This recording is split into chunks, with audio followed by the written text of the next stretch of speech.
الشيطان الرجيم بسم الله الرحمن الرحيم الحمد لله رب العالمين والصلاة والسلام على رسول الله وعلى آله وصحبه وسلم أشهد أن لا إله إلا الله وحده لا شريك له وأشهد أن محمدا عبده ورسوله السلام عليكم ورحمة الله وبركاته.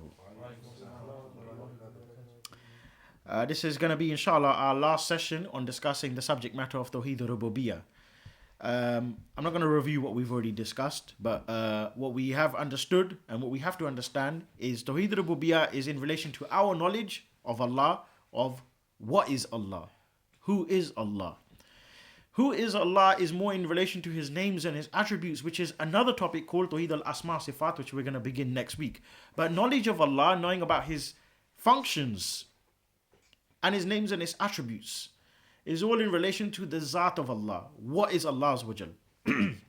So what we've already established is that Allah is the Lord, Allah is the Rabb, He's the sustainer, the maintainer, the provider. And although these are attributes of Him, we can say those attributes of Him are more detailed matters to discuss in another topic. However, we just laid it down by way of recognizing that He is the Rabb. So when we looked through all of the Shar'i signs and we went through all of the intellectual signs as well, we mentioned, for example, birth, and we mentioned the 7 proofs like the fitrah, the sending of the messengers, the character of the prophets, all indicate as a proof for Tawheed Ar-Ruboobiyah. So all we want to understand is Tawheed Ar-Ruboobiyah is in relation to the lordship of Allah Azza wa Jal. We've mentioned terms like Tawheed al-Khalq. We've mentioned terms like Tawheed al-Tadbir wal-Tasarruf. I don't want you to think to yourself that you need to memorize these terms, by the way. Tadbir wal tasarruf. The most important thing is for you to be able to explain the meaning of those terms, which is that He controls, He manages. Why? Because this is an area of merely elaboration, of explaining the lordship of Allah Azza wa Jal, just for us to comprehend and just for us our own note taking. But in your own da'wah, and when you pick up any of the books of the ulama, when they discuss Tawheed Ar-Ruboobiyah, they don't start mentioning all of these terms like Tawheed al-Tadbir wal-Tasarruf, for example, which we're going to go through in a minute. They don't mention the term even probably Tawheed al-Khalq as a sentence in itself. What they will say is that He is the creator, or He is the sustainer, He is the cherisher, He is the one who nourishes. Why is that? Because the subject matter of Tawheed is something very simple for us to understand. Imanu billaah is not a matter of making something complicated so we don't understand. Allah Azza wa Jal has not made Himself complicated for us to understand and comprehend Him. Otherwise, then we're going to end up in grey areas and in areas where we're going to get confused and start interpreting how Allah is. So if I ask you, who is Allah? You'll say that. You'll say this. I'll say something else. We'll end up in the hellfire. We have to affirm what Allah has affirmed for Himself. So we're going to go through now His absolute power of controlling and managing. Allah Azza wa Jal has the absolute power of controlling and managing. Where are the proofs from this from the Quran? Four verses I'm going to give you one by one. The first is Surah Al-Imran, verse 26 to 27. Now let me read the verses out to you. A lot of what I'm going to go through with you today, I'm just going to be literally reading it from my notes. It's a halakha, it's not really a lecture per se. He is the owner of the dominion, the one who manages all the affairs of the world. He is the owner of the dominion and the one who manages all of the affairs of the world. So from the verse in itself, we understand He is the manager. You can say many different things which come to your mind in relation to the attributes of Allah Azza wa Jal. If nothing comes to your mind, leave it. If nothing comes to your mind, then don't put anything in your mind and don't put anything in your notes. The ayah said He is the owner of the dominion, the one who manages all of the affairs of the world in its entirety. Yeah? He brings some near to Him and some He distances. He honors some and brings some into humiliation. And He has the ability to do everything. He alternates the night and the day, and He gives life and takes life. Look how comprehensive the verse is. Look how wide scope the verse is describing to us. It's Ali Imran, verse 26 to 27. He brings some close to Him. He makes some distance away from Him. He honors some and He humiliates some. He has the ability to do everything. Now, He could have mentioned everything else with it, but the Quran is never going to finish then. He said He alternates the night, He alternates the day, He gives life, and He takes life. So think about that. You know, if you've ever seen like a film, you can watch these films. It's good, actually. I like watching these. They're called time-lapse movies. You can watch them on YouTube. It's basically where someone gets like a DSLR camera and they set it up in the city, and they literally just film the entire day, and they film the whole day, and they put it and they compress it and they fast forward, speed it up, and they make it into like a 3-minute film or a 4-minute film. So you're seeing all of the traffic, all of that. That should be enough for the fitrah to be provoked. To see, look, the alternation of the night and the day. We mentioned all of these things before anyway. Chapter Ad-Dariyat, verse 58. Allah Azza wa Jalla said, indeed, Allah is the sole sustainer of His creation, the all-powerful, the mighty one. He is the sole sustainer of His creation. That's the second evidence. The third evidence is Surah As-Saba, verse 24. Surah? Saba. Say, O Muhammad, I don't have the surah number for that, but if someone wants to look it up, inshallah, whilst I read out the verse. Say, O Muhammad, to those who associate others in worship along with Allah, who gives you provision from the heavens by sending down rain on the earth and bringing out the produce from the earth? Say it is Allah. Chapter As-Saba, verse 24. Chapter 34, verse 24. Surah As-Saba. Say, O Muhammad, to those who associate others in worship along with Allah, say to the mushrikeen, who gives you the provision from the heavens by sending down rain and the earth by bringing out its produce? Say it is Allah. Number 4. Chapter Yunus, verse 31. Say, O Muhammad, who provides for you from the sky and the earth? Meaning the top and the bottom, yeah, the earth and the sky. Or who owns the hearing and sight? And who brings out the living from the dead and brings out the dead from the living? And who disposes the affairs? They will say, Allah. Say, will you not then be afraid of Allah's punishment for setting up rivals in worship with Allah Azza wa Jal? So meaning what? Meaning if Allah, He says to the sun, rise from the east, He'll rise from the east. If He wants it to set in the west, it will set in the west. All of the creation is in obedience to Allah Azza wa Jal. He controls and He manages everything. Let me give you 1, 2, 3, 4, 5 more references. I'm not going to mention the verses. I'm not going to read out the verses. I'll just give you the references. Chapter Ali Imran, verse 83. Baqarah, verse 116. Chapter An-Nahl, verse 49, which is chapter 16, verse 49. Surah Al-Hajj, verse 18. Surah Al-Hajj is chapter 22. Also chapter 13, verse 15. Okay. So what do we say? We understand now that the whole of the universe is in obedience to Allah Azza wa Jal and in complete submission to Allah Azza wa Jal, to His sovereignty, which proves that Allah Azza wa Jal, He's free from any form of deficiency or weakness. There's no form of deficiency or weakness which we will attribute to Allah Azza wa Jal. Allah Azza wa Jal does not have any shortcomings. He is complete. He is almighty. He is the all-wise. He is the all-hearing. He is the all-seeing. He is the all-powerful. Then let's give another evidence. In fact, you can write this down as evidence number 5. We mentioned 4, and those other references you can look up in your own time. Allah asks us again in chapter Al-Isra, chapter 17, verse 44, in regards to His managing and controlling. The 7 heavens and the earths and everything within it glorify Him, and there is not a thing but glorifies His praise, but you don't understand their glorification.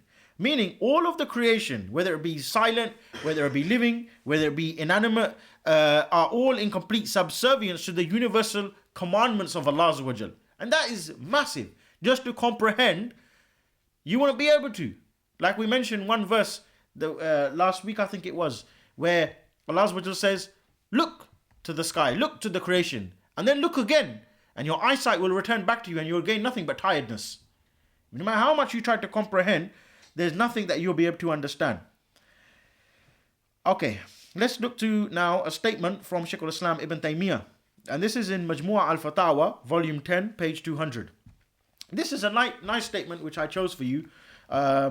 of Ibn Taymiyyah, which he spoke about Allah Azza wa Jal. And this will be able to for us to understand Allah's lordship in a lot better comprehensive way. So he, the one free from all imperfections, mentioned the submission of the universe willingly and unwillingly, since all the creation are worshipping him in a complete manner. Everything is worshipping Allah Azza wa Jal in a complete manner. Whether one denies it or not, they are managed by him, so they submit to him willingly or unwillingly. There is none from the creation who is exempted from his will and decree, and there is no might or power except with him. Let's stop there. What is he talking about, Shaykh al-Islam Ibn Taymiyyah? Shaykh al-Islam Ibn Taymiyyah is talking about two types of creation. The creation which you can see around you, not from the humankind, which is subservient to him.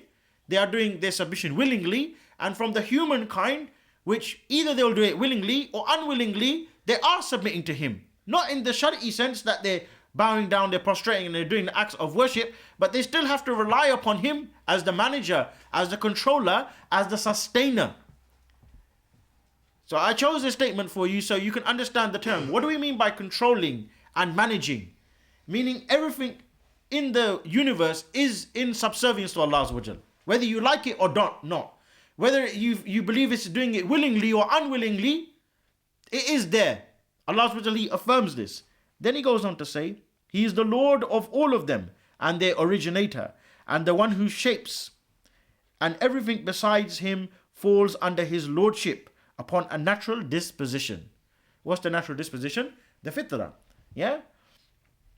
Poor and in need of worshipping him, under his power, and he is far removed from all imperfections, the one who is the irresistible, the all-powerful, the inventor of all things, and the bestower of form. The bestower of form, meaning the one who creates from nothing, from the blood clot, from the clot, the womb, the animals, the different types of things that you see around you. So, tadbir wal tasarruf, we say, is controlling and managing. You can also call it the guardianship of Allah Azza wa Jal as well. And that has two types of level. Let's call it the two levels of guardianship of Allah Azza wa Jal. How Allah Azza wa Jal controls and manages and is the guardian of on two different levels. One, we can call it the general level of Allah Azza wa Jal to control, manage and sustain and have his guardianship over. And one is the specific one. What's the general one? The general one is what every atom it shares. Every atom it shares. That Allah is the one who creates it. And without that, every atom would not exist. Without Allah, no atom would exist. Every atom, Allah Azza wa Jal creates. Okay? And that is something nobody can live without, whether you be kafir or whether you be Muslim. Yeah? So that's the general managing and controlling. Now, if we give some examples of that, we can say the sun, it cannot move without the permission of Allah. The sky, the fruits, the air to breathe, and the man to be born. Everything, basically. We gave a nice list there of matter. Nothing can exist within the creation without the general guardianship of Allah Azza wa Jal.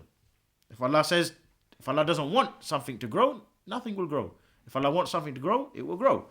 Now, what's the specific one then? The specific controlling and managing guardianship. This one is only for the believers. That not only does he give you food like he gives it to the kuffar, but for you specifically, he's guided you to the spiritual food, which is to the deen of Islam. So he has a guardianship, one of giving you your physical sustenance, which he gives to everybody, but then he gives you the spiritual fulfillment. So when you believe, then you become a believer. You believe in Allah Azza wa Jal as being the only creator, the only sustainer, and then you make all of your worship towards him.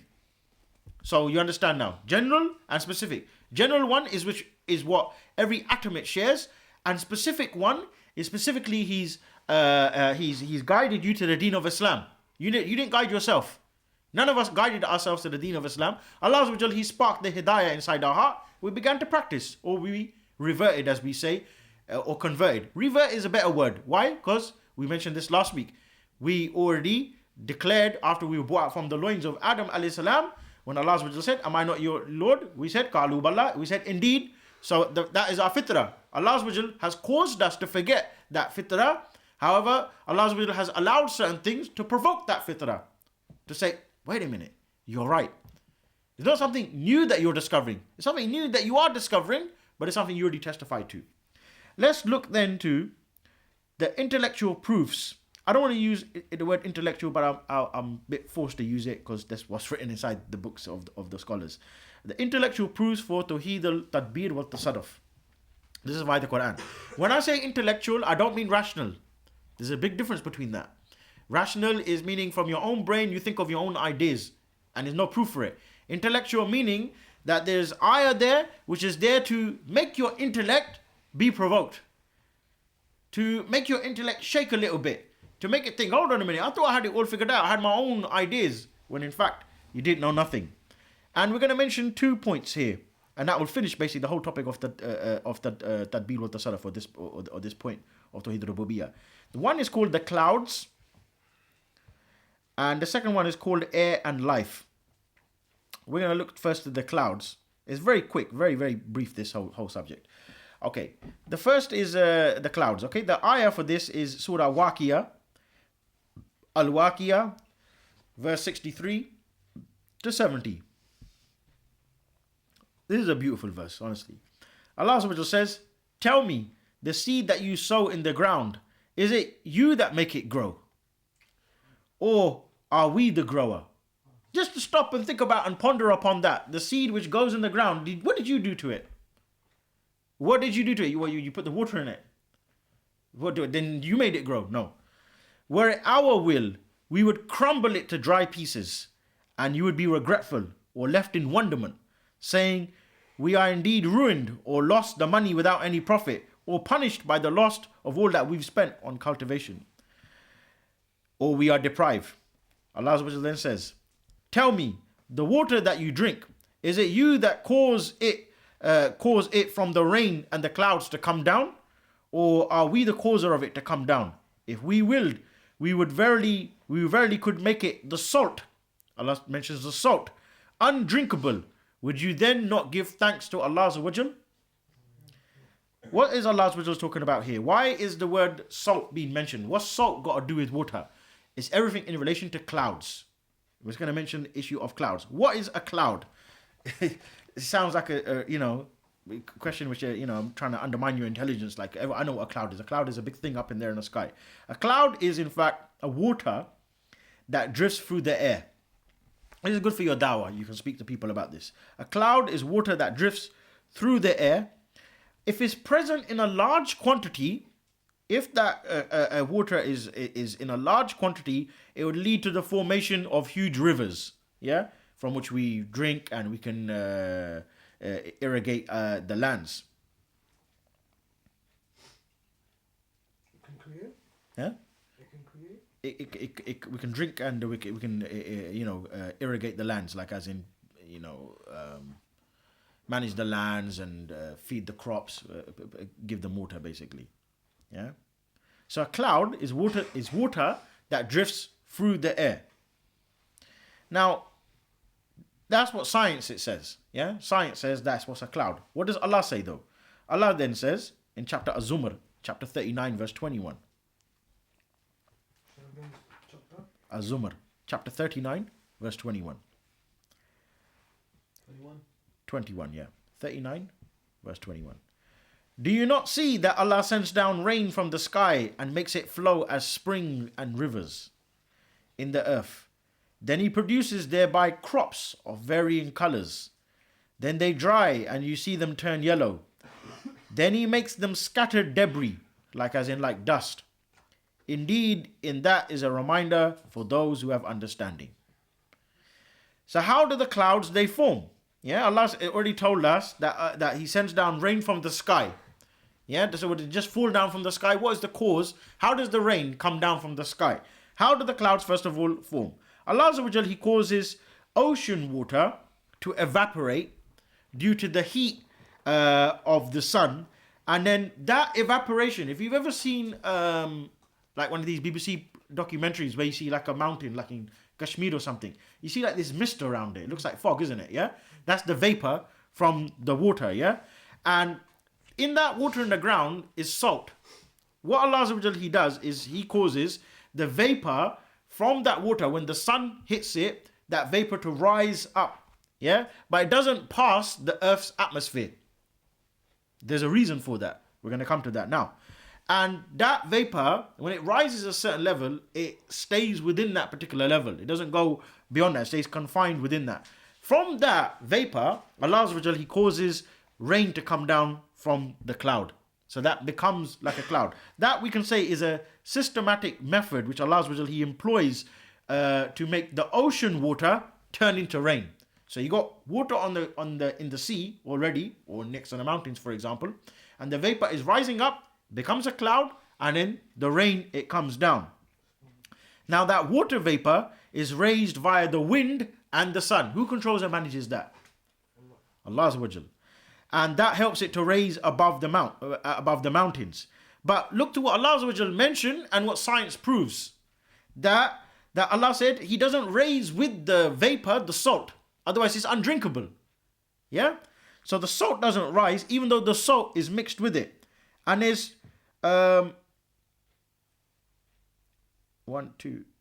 two verses in regards to this to prove this, in fact. Al-Waqiyah, again, verse 68 to 70. Chapter 56, verse 68 to 70. And have you seen the water that you drink? Is it you that brought it down from the clouds? So how does Allah know this then? If there's no creator, if there's no Lord. If you ask anybody in the street, where does the rain come down? It comes down from the sky, innit? Which part of the sky? The nighttime sky? Or is there a specific area that only rains in the daytime, only rains in the nighttime? It comes down from the clouds. Have you not seen the water that you drink? Is it you that brought it down from the clouds, or is it we who brought it down? There's an important point to mention. When Allah says inside the Quran, we, He's talking about His royal majesty, about Himself. So some people say, why is it Allah says I, and then Allah says we? Is He saying that He's two? It's not that. He's talking about His royal majesty. He's talking about Himself as, is honoring Himself. If we willed, we could make it bitter. So then, why then are you not grateful? So Allah telling us that it could have been that the salt could have gone up with the vapor and come down and you can't drink anything. We don't think about that when the water comes out of the tap. They're asking how many sugars to have inside the tea. One, what if it's full of salt? We ain't got we wouldn't have a choice in it. We literally don't have a choice in it. But Allah Azza wa Jal has made it in a way which is consumable. The next evidence for this is chapter 7, verse 57. And it is He who sends the wind as a good tiding before His mercy, until when they have carried heavy rain clouds, we drive them to the dead land, and we send down rain therein, and bring forth thereby some of its fruits. Thus we will bring forth the dead, and perhaps you may be reminded. So look to that. If you can visualize this, this is the ocean. The sun comes, the vapor rises, the wind causes it to go above, it creates a cloud, another wind comes, pushes that cloud from the Indian Ocean, for example, takes it to the middle of, for example, Whitechapel or Hackney, and what happens? Rainy England. Allah Azza wa Jal then causes that. That particular motion, which government can intervene for that? Which man can control that? Which government, with all of the drones and F-16s, could America control the hurricane from reaching it? Couldn't. Allah Azza wa Jal, He is the one who controls and manages everything. So the wind, we say, it moves the water from the sea level to the clouds, to the heart of the continents by means of wind. And look to the mercy. Allah said it is at his disposal of mercy to us. How is it the mercy of Allah? Because that wind, for it to take that vapor up, or to take that vapor up and then into the cloud, and then to move that cloud, is at no cost from us. We don't even have to make dua for it. It just happens. We don't have to have a special prayer, just for the cloud to come, or just for the vapor to rise. Allah Azza wa Jal, He allows that to happen at no cost to ourselves. So what's the evidence for that? Chapter 7, verse 57. And look to this now. That mercy that we're talking about, Allah mentioned the mercy of the rain clouds and the mercy of the wind. The wind, it travels at 200 miles per hour as far as that vapor is concerned, yeah? And that vapor, it reaches an altitude, meaning a height of 5 miles above the sea level. And been proven, in fact, via the science, that if that wind, the altitude was to drop even 1 mile, everything would be destroyed. Allah Azza wa Jal, He keeps it above that level. So this is the mercy of Allah. All these scientific facts are there to prove the lordship of Allah Azza wa Jal. We can say all of these are the divine laws of controlling and managing. And we can mention 4 points in regards to this. The 4 laws we can mention in regards to tadbir wal tasarruf in relation to the clouds now. Yeah, just in relation to the clouds. And you can make this you can call this the summary of the cloud. So you understand what is a cloud? What's the summary of the cloud? Number 1 is the divine law of causing rain to pour in drops rather than a huge pour down of destructive water. Look to that now. The cloud goes up, the divine law of Allah Azza wa Jal, causing the rain to pour down in drops and not in big batches. Yeah? So it causes it to come down in small ones. What if, for example, a raindrop was the size of, I don't know, like a football? You'd have a bad headache. You know what I mean? You wouldn't need to have a shower. You'll be having a shower all the time. Yeah? So the first law is the divine law of Allah Azza wa Jal, causing the rain to come down in drops and not in destructive water, not in big, massive, big drops like a bucket. Secondly, is the divine law which determines the spread of flowing water above and into the ground, just as blood veins are spread in the human body. Meaning, the divine law of Allah Azza wa Jal spreading that water above the ground in an even fashion, in an even way. Meaning when the rain comes, it's not too much and it's not too little. We don't know of any place, for example, where the floods have come, even when the rain comes, not the flood, but let's just say when a massive rainfall has come and they're stuck, they don't know where to go. Thirdly is the divine law which determines the proportion of water absorbed. Meaning the ground is suitable to walk on when it rains without us to encounter any form of obstacle in the form of surface water. In English, I'm just reading from my notes for you, is that Allah Azza wa Jal has made the ground and the level of rain to come down suitable for us to still walk when it rains. If you look at the level of rain when it falls, it could be so much that it's virtually impossible for you to walk. The rain is coming down at such a huge pressure. Like in your house, when you have a shower, you've got something called the pressure of the tank, of the water. So you can make the water more powerful. The pressure of the rain is just perfect. The only thing which you might get harmed by is the wind, but not the rain though. The wind might blow you away, but the water, even though look from the distance it's coming down. Who can say that I got a black eye because of a raindrop? No one. No one can say that. Who can say I got hit on the head? Why? By rain today. I got really bad. Don't touch my back. I got a bad back. Why? Raindrop hit me. No one can say that. But that's Allah Azza wa Jalla. Look at His mercy. His mercy. Too much. Too much. That's the third one, yeah? The fourth one. The divine law which preserves the water near the surface of the earth in the form of streams and rivers lying above an imperishable layer so that people can benefit from this, so that the water doesn't drain away underground. Meaning, how Allah Subhanahu wa Ta'ala preserves the water in the form of streams and rivers. Is that number 4? That's number 4. So let me just mention them very quickly, comprehensively to you again. Number 1, Allah Subhanahu wa Ta'ala sends down raindrops in a small way, not in a big way, in a way which is not destructible to yourself. Secondly, Allah Subhanahu wa Ta'ala, He determines the spread of the flowing water above and into the ground, just as the way the blood veins are spread in the human body, meaning it's evenly spread out. The water is spread out evenly. Thirdly, the divine law which determines the proportion of water to be absorbed. So He makes the ground suitable for us to walk upon.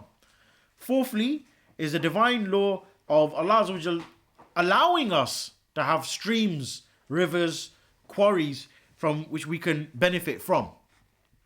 Like anybody, most people nowadays, they don't like tap water. So where do they get their water from? Mineral water. Where does the mineral water come from? Mountain. These people are making money from it. Obviously, in Islam, we don't charge for water, but the people, they don't comprehend that. Oh, it's so good, it's so pure. Mount Alps. Who's the one who caused that? You still telling me that's an accident? How can that be? The Alps and all this type of stuff.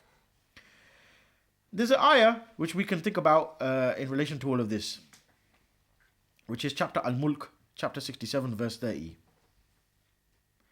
Have you considered if your water was to become sunken into the earth, then who could bring you flowing water? Chapter 67, verse 30. From this verse, and from everything that we just discussed about the clouds, we can conclude the following in regards to the management of the clouds. The management of the clouds, we have 7 points in relation to this. To summarize. Number 1, Allah is the one who created the earth in a deliberate and calculated manner. Who created the earth in a deliberate and calculated manner. So, when you're going to be speaking with someone now, and you're trying to make him affirm the lordship of Allah Azza wa Jal, then you're going to ask him this question. That look, I've just explained everything to you about the clouds. Simple thing. And I'm not talking to you on a very complicated level. I've just explained to you how the sun comes, how the vapor it rises, how the cloud it moves, how the rain it comes down. Then number 1, Allah is the creator. Allah is the one who created the earth in a deliberate and calculated manner. This is not by accident. There is no way you can tell me that just that motion of the clouds and the creation of the clouds and the rain, that is by accident. It's not by accident. Secondly, Allah is the one who sends the sun heat to evaporate the fresh water above the level of mountains. Yeah? He sends the sun heat to evaporate the fresh water to above the level of mountains. Thirdly, number 3, Allah is the one who sends wind and he creates clouds and causes rain to fall. Allah is the one who sends wind and creates clouds and causes rain to fall. So he sends wind, creates clouds and causes rain to fall.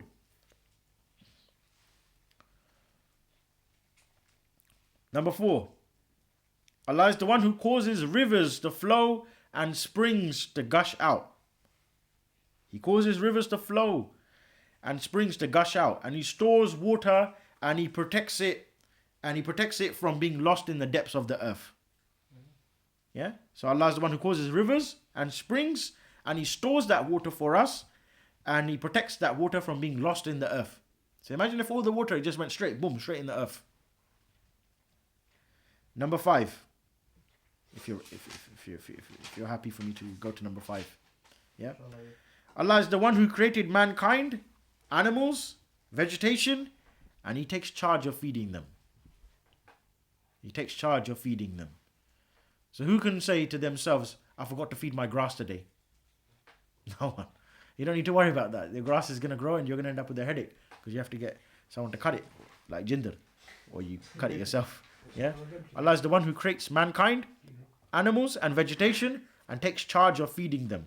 So he creates mankind, animals, vegetation, and he takes charge of feeding them. Obviously, point number 5, you can think about what we mentioned last week about the breastfeeding. Yeah? Remember we mentioned about the child and how Allah is the nourisher? Number 6, Allah is the all-hearer of his servants' requests and alleviator of their suffering. When you raise your hands and you're in drought and they say, who are you going to call upon? Who else can you call upon for that rain to come down? Allah is the all-hearer of his servants' requests and alleviator of their suffering. Number 7, and this is probably the most important one. Idols are helpless and nature is helpless. They're blind and dumb and therefore they're incapable of creating, managing, hearing or granting anything. There is nothing else you can call upon except the supreme divine creator for him to provide something for you. The rain.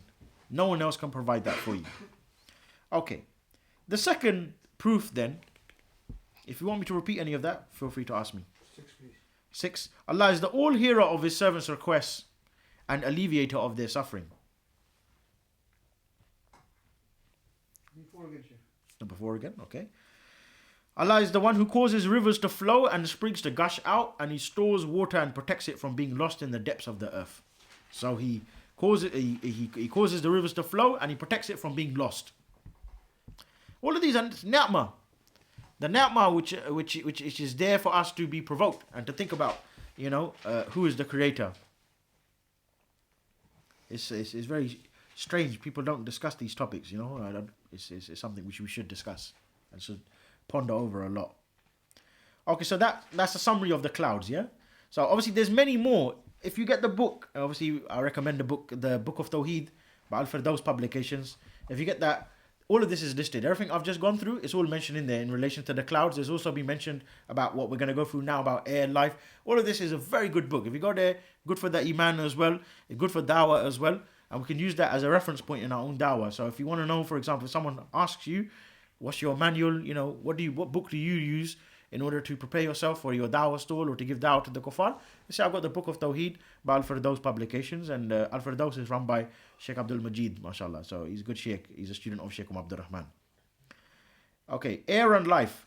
What is the importance of air in our lives? Who can tell me what the importance of air is in our own lives? Without it, we won't live. Without it, we won't live. Does that run out or something? No. It's okay. Okay. If you close your mouth and your nose just for 2 minutes, you'll find out how important life is. Don't do it now, yeah? You'll die in the halakha, yeah? But you'll find out that the air, it contains oxygen which you need to survive.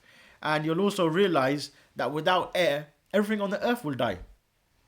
For example, if you grabbed a goat and you blocked his breathing, he's not going to live, okay? So what are the benefits then of air? This will prove to us about Allah's which is creating and managing. I'm going to go through this very, very, very quickly, and then we'll move on to the next part. Number one is the atmosphere which surrounds the earth. The atmosphere which surrounds the earth forms a protective layer for the inhabitants of earth from dust, from missiles, from meteorites which fall on earth daily. So the atmosphere of the earth is a protective layer for us. Yeah? Secondly, after that atmosphere, we have something called the ozone layer. The ozone layer, which surrounds the earth at the height of several miles, it protects the earth and its inhabitants from solar rays which arrive on the earth from the sun after traveling from outer space. So what does the ozone layer do? It protects us from solar rays which come from the sun. So you've probably heard about this a lot, maybe when you were younger, the ozone effect, and there's a hole in the ozone layer. Now you know what the ozone layer is. I never understood. Who cares about the ozone layer? You know what I mean? But now we do care about the ozone layer now, because it's something which we need to be concerned about. Number 3, the air and the wind, it helps in the process of pollination, meaning when the flowers, they start to grow, yeah? And it causes the flowers to bear fruit, because no wind would mean we would have no vegetation. And obviously we already mentioned now about wind and its relationship with clouds and rain, okay? That's number 3, yeah? There's evidence for this, in fact, in chapter Al-Hijr, chapter 15, verse 22. And we have sent the fertilizing winds and sent down water from the sky and given you drink from it, and you are not its retainers. Al-Hijr 15, verse 22. And we have sent the fertilizing winds and sent down the water from the sky and given you drink from it, and you are not its retainers. Number 4, birds and planes are airborne via the wind. Yeah? Birds and planes. Number 5, the air, it exerts pressure on our body to hold it in balance, including our fluids and blood. Meaning, air pressure we're talking about here, by the way. You can just write down air pressure, yeah? Air pressure for our body. Without that appropriate pressure, air pressure inside our own selves, or how much we breathe in, how much we breathe out, then our veins, they would explode. So, in this way, we don't feel our blood nor the pressure of the air. Yeah? So, the air pressure, it holds our body in balance. Can you repeat number 4 again? Birds and planes are airborne. Number 6, we already mentioned this anyway, but we'll mention it again. Air delivers rain to us at no cost. Yeah. 5. Number 5. Okay. Air exerts pressure on our bodies to hold it in balance. Yeah, so air makes our body in balance. Number 6, air delivers rain to us at no cost to us. And number 7, air benefits us from sailing boats throughout centuries. You know, when the Americans, they talk about Christopher Columbus and all the people who traveled in the sea, then, you know, how would anyone even travel on the boat? In fact, there's a verse for this, and this will finish our module of Tadbir wal Tasarruf. Chapter Ashura, verse 33 to 34. Chapter Ashura.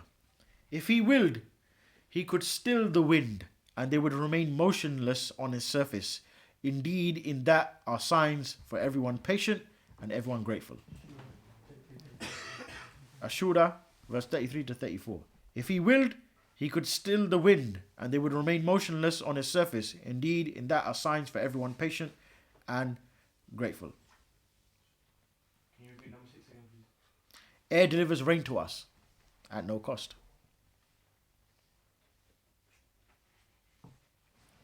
Okay. Our last part now is what we're going to discuss is Tawheed Al-Qadr. Like I said, you don't need to memorize these terms, Tawheed Al-Qadr or Tawheed Al-Hakamiyya Taqwaniyya. Hakamiyya Taqwaniyya is another term for Tawheed Al-Qadr. But we're talking about the divine decree, Allah's knowledge of matters. Yeah? And this is going to complete Tawheed Ar-Ruboobiyah. I'm going to go through literally an explanation of all of this from, pretty much all of it actually, from Imam Shaykh al-Islam Ibn Taymiyyah. And this is from his book Kitab al-Iman. Again, you can buy this from Al-Firdaus publications as well. He said, Al-Firqatul Najiyah, meaning the saved sect. Very particular he is. He never just said Muslims. He said, Al-Firqatul Najiyah. They believe in Qadr, the divine decree, both the good and the bad of it. The divine decree.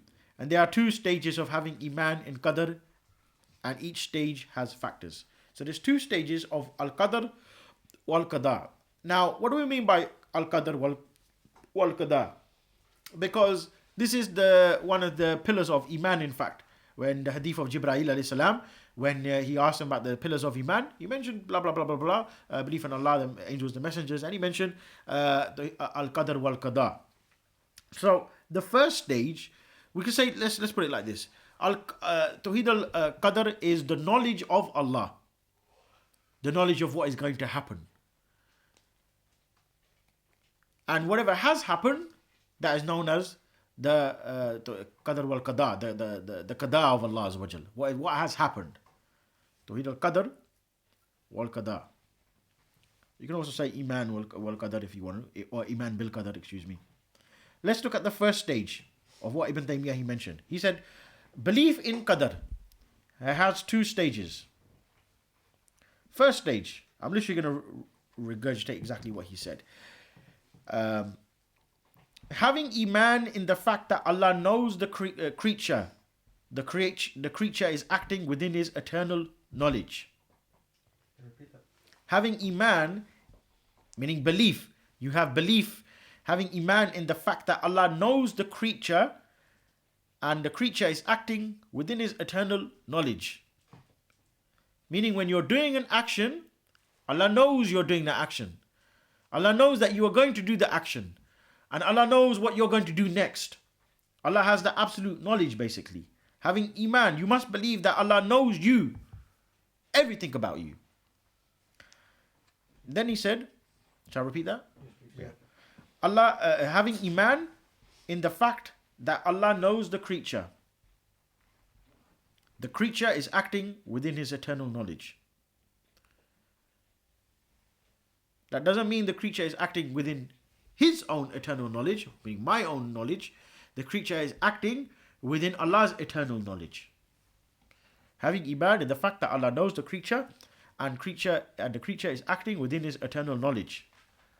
Now, I'm going to mention this at the end, but it's better to mention this now. Don't think about this too much. When I mention the term eternal knowledge, not only will it give you a headache, but it can lead to kufr. And this is what the ulama they mentioned. The first scholar that we mentioned in our very first session, when we mentioned about who laid down the classifications for Tawheed Ar-Ruboobiyah, was who? Anyone remember? Tawheed Ar-Ruboobiyah. Yeah. We mentioned two scholars, in fact. Huh? No. The Hanafi. Al-Hanafi. Yeah. So Hanafi. Imam Tahawi. Yeah. You got it? Okay, yeah. Sorry. We're waiting for another half an hour, you know. Imam Tahawi, yeah? We're going to read a statement out of him to summarize this when we finish this. It's not going to take long anyway, yeah? But the ulama, they don't place too much emphasis on it. As long as you understand how it's understood, and that's it. When you start looking into it, it will lead to kufr. Okay? Let's look to what else he said. Allah has attribute of eternal knowledge from the beginning and will have it through eternity. This is what you need to believe in. Allah has the attribute of eternal knowledge. The second stage. No, it's still the first stage. I'm reading everything out from what he said is the first. Imam Tahawi, yeah? No, Ibn Taymiyyah. This is still Ibn Taymiyyah. I just wanted to mention that as a side point, because when you start thinking eternal knowledge, what does that mean? You start thinking too much into it, you're going to end up thinking wrong about Allah. Yeah? Allah has attribute of eternal knowledge from the beginning and will have it throughout eternity. Allah has the attribute of eternal knowledge from the beginning and will have it throughout eternity. The attribute?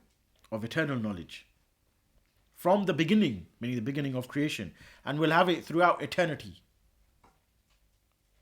Everything.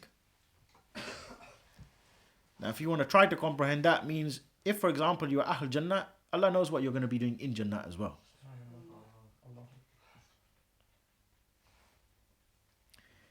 Then he said, His knowledge encompasses all of the obedience, the sins, the livelihood, and the fixed times of death. So he mentioned four matters. Yeah, he's mentioned here the knowledge of Allah. Allah knows what obedience you're going to do. Allah knows what sins you're going to do. Allah knows how much rizq you're going to get. And Allah knows when you're going to die as well. Knowledge encompasses obedience, sins, livelihood, and fixed times of death. obedience, sins, livelihood, and fixed times of death. And then he said, Ibn Taymiyyah, first of all, Allah Azza wa Jal, He created the pen. And then He said to it, write out all that is destined to take place up until the day of judgment. Whatever has been fixed for man cannot be missed, and whatever has been missed cannot have been fixed for him. The pens are dry and the papers are rolled up. Then the Shaykh, he mentions a verse, Surah Al-Hajj, chapter 22, verse 70. Do you not know that Allah knows what is in the heavens and the earth? Indeed, that is in a record, meaning in Allaah al-Mahfuz, in the divine tablet. Indeed, that for Allah is easy. That is an easy matter for Allah Azza wa Jal. So I mention again. So He created the pen and He said to the pen, write out all that is destined to take place up until the day of judgment. And this has been recorded in Allaah al-Mahfuz, which is the divine tablet. The pens are dried and the papers are rolled up. Then He mentions, do you not know that Allah knows what is in the heavens and the earth? Indeed, that is a record. Indeed, for Allah is easy. Then He says, indeed, then Allah, He created the fetus after blowing the spirit into it. He sends an angel and gives it 4 commandments. Its livelihood, number 1. Its death, number 2. Its deeds, number 3. And whether that person is going to be a wretched soul or a blessed soul, number 4. That is the first stage of believing in the knowledge of Allah. So don't get too hung up on the term qadr wal qada, and just understand this for a time being. Yeah. Number 4 is whether it's going to be a wretched soul or a blessed soul, or a blessed soul. So its livelihood, its death, its deed, whether it's going to be a wretched soul or a blessed soul. Secondly, the second stage now of believing in the qadr of Allah Azza wa Jal, the knowledge of Allah. You want to understand here, if I was to ask you tomorrow now, what do we mean by believing in Tawheed al-Qadr? The best definition you will give is to believe the knowledge of Allah. What is the knowledge of Allah? Now you can begin to understand now why you shouldn't look into it too much. You see, we don't even want to question it because we're going to end up doing it. So let's leave it there. Second stage, the will of Allah. This is Ibn Taymiyyah still, yeah? The will of Allah is in force in everything. The will of Allah is enforcing everything. And we must have faith that whatever Allah willed took place. And whatever He did not will, it did not happen. Whatever Allah willed, it happened. Whatever Allah did not will, it did not happen. You can put it like that. Yeah? The will of Allah is enforcing everything. Meaning His own irada. If He wants this to happen, it's going to happen. If He doesn't want this to happen, it's not going to happen. Yeah? And whatever motion and the absence of it is in the heavens and in the earth is all the will of Allah and His control. And whatever He does not will, does not take place. Whatever motion and absence of it is in the heavens, meaning whatever happens and does not happen in the heavens or the earth, that is by the will of Allah and His control. And whatever He does, whatever He does not will not take place. Can you repeat that? Yeah? Whatever motion and the absence of it is in the heavens and the earth is all the will of Allah and His control. And whatever He does not will does not take place. You can see now, do you remember we mentioned this sect, the Qadariyah? This is where they went wrong. Because they started looking into these matters and they started to say, but if Allah has knowledge encompasses this, Allah is the one who created my sin. And Allah made me do this sin. Therefore, they went completely astray and they started doing this kufr. This one, the sect, Rasulullah, he mentioned them as the majus of this ummah, like the people of fire of this ummah. Because of this type of kufr. These are the extreme deviant people. However, what do we say then in relation to this? That look, okay, Allah has knowledge of what we're going to happen, and nothing happens without His will, meaning He's willed it to have it's going to occur to you.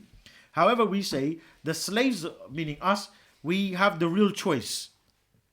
Yeah, but we don't really have the choice. Meaning Allah has told you, وَهَدَيْنَهُ النَّجْدَيْنِ, the two paths have been laid down clear from one another. This is right, this is wrong. He gave you the free will, but He didn't give you the choice. He told you this is right, this is wrong, but He didn't say, if you feel like doing that, then no problem. So He's given you free will. Do you understand? Free will, your own irada. It's down to you now.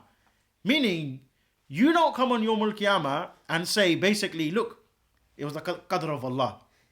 I done zina, for example, or I was smoking hashish. And that's what the Qadariyah they say. That's what they say. Our actions are created by Allah.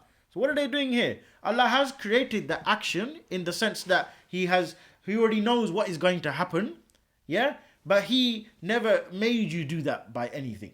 You have the free will. Which is why very dangerous. That's why we have Muslim and Kafir. The whole reason. I was say they're all Ahl Jannah. You know what I mean? So this is where they go wrong. So the Qadariyah, in fact, let me just read one more part of what he said, yeah? So let me just repeat what I just said. And whatever motion and absence of it is in the heavens and the earth is all the will of Allah. Every motion is the will of Allah, yeah? And His control, and whatever He does not will not take place. Then he says, however, the slaves of Allah have the real choice to act. And Allah is the creator of their acts. But He never done the act. He never done the act. He's the creator of their acts, but the slaves have the power over their deeds and they have the intention. Allah didn't intend for you to do evil. Na'udhu billah. This is where the Qadariyah, they go wrong. And this is where the Qadariyah, this is the stage that they reject. Yeah? That our actions are created by Allah. This sin, Allah done it. The Qadariyah, they reject this stage of predestination, whom the Prophet gave the title of Majus of this ummah. So we say, the qadr is in relation to Allah's knowledge of knowing everything. And this is going to be summing up what Ibn Taymiyyah he said. We say qadr is in relation to Allah's knowledge of knowing everything and when everything will occur, and everything occurs according to His decree. Everything. So, in relation to Allah's knowledge of knowing everything and when everything will occur, and everything occurs according to His decree. So, knowing everything and when it's going to happen. Absolute knowledge, yeah? In relation to Allah's knowledge of knowing everything. Of knowing everything. And when everything will occur, and everything occurs according to His decree.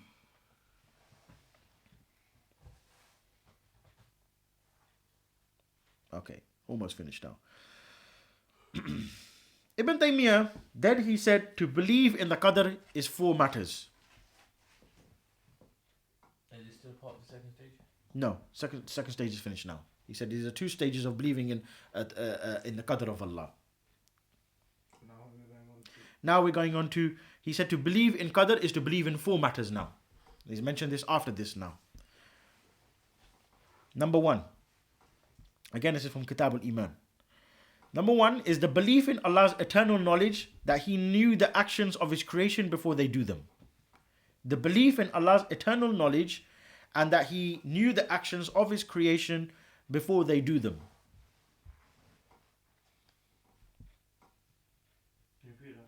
The belief in Allah's eternal knowledge and that He knew the actions of His creation before they do them. Secondly, the belief that Allah recorded everything in Lawh al-Mahfuz, in the book of decree, or the divine tablet. Yeah? The belief that Allah has recorded everything in the divine tablet.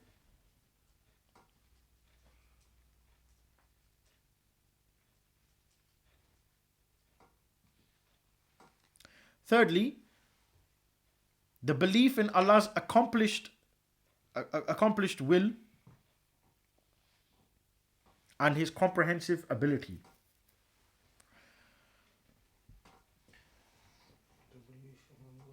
Accomplished will, excuse me, yeah. And His comprehensive ability.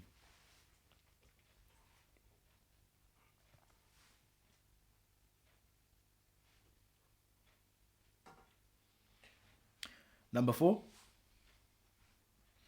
the belief that Allah created all creation and that He is the only creator and everything else is created. The belief that Allah created all of the creation and that He is the only creator and everything else that is created. So, we're probably going to go back to this topic. When we go through the 6 pillars of Iman, much later on, we're going to go back to this topic anyway, of belief in Qadr anyway, yeah? But I'm making it quite short for you. So, from the statement of Ibn Taymiyyah, what he just mentioned now, those 4 points, this is how to believe in Tawheed al-Qadr, yeah? Believe in Allah's eternal knowledge and that He knew the actions of His creation before they do them. Secondly, the belief that Allah recorded everything in Lawh al-Mahfuz. Thirdly, the belief in Allah's accomplished will and His comprehensive ability. Number 4, the belief that Allah created all creation and that He is the only creator and everything else is created. We could deduce the following 4 steps. The following 4 matters in relation to Qadr.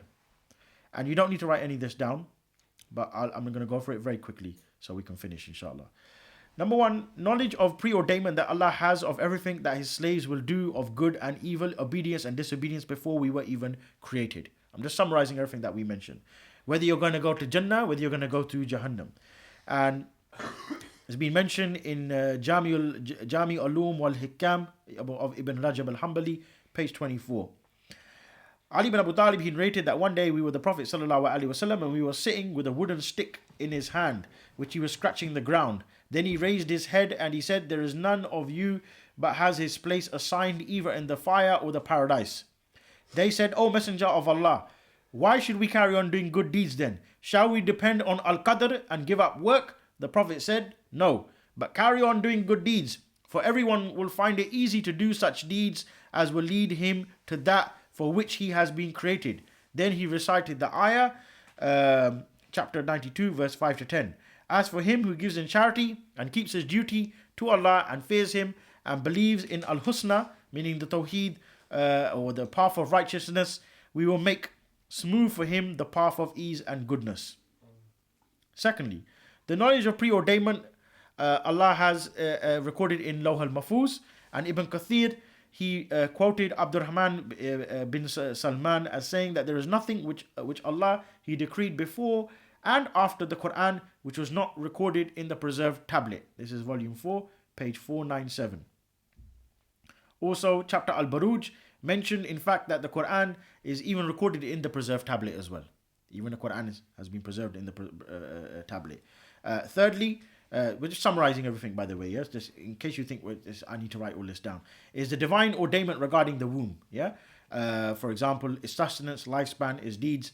And number 4, divine ordainment of how and when anything is going to happen. The knowledge of ordainment of when and how anything will reach a servant. Yeah. But still, Allah Azza wa Jal has given us the free will. So, in summary, what do we say? We say the qadr of Allah Azza wa Jal is in relation to His knowledge of what is going to happen. Al-qadr wal-qada, and a qada is when something has happened. Right? And you believe in that and His absolute knowledge, but you believe you have the free will. And let me give you one hadith and one statement, and we finish it there.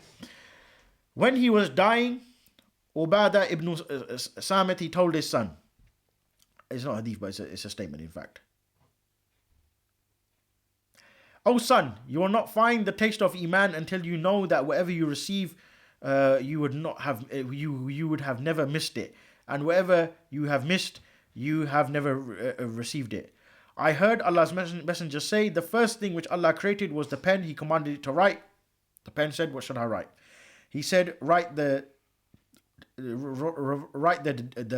decree, al-qadr, of everything that will happen until the day of judgment.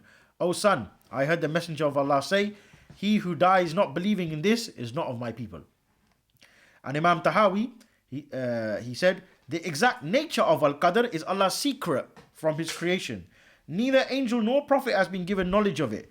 Delving into this and reflecting too much upon it leads to destruction and loss and results in rebelliousness. So be extremely careful about thinking and reflecting on this matter, or letting doubts about it assail you. For Allah has kept knowledge of Al-Qadr away from human beings and forbidden for them to inquire about it.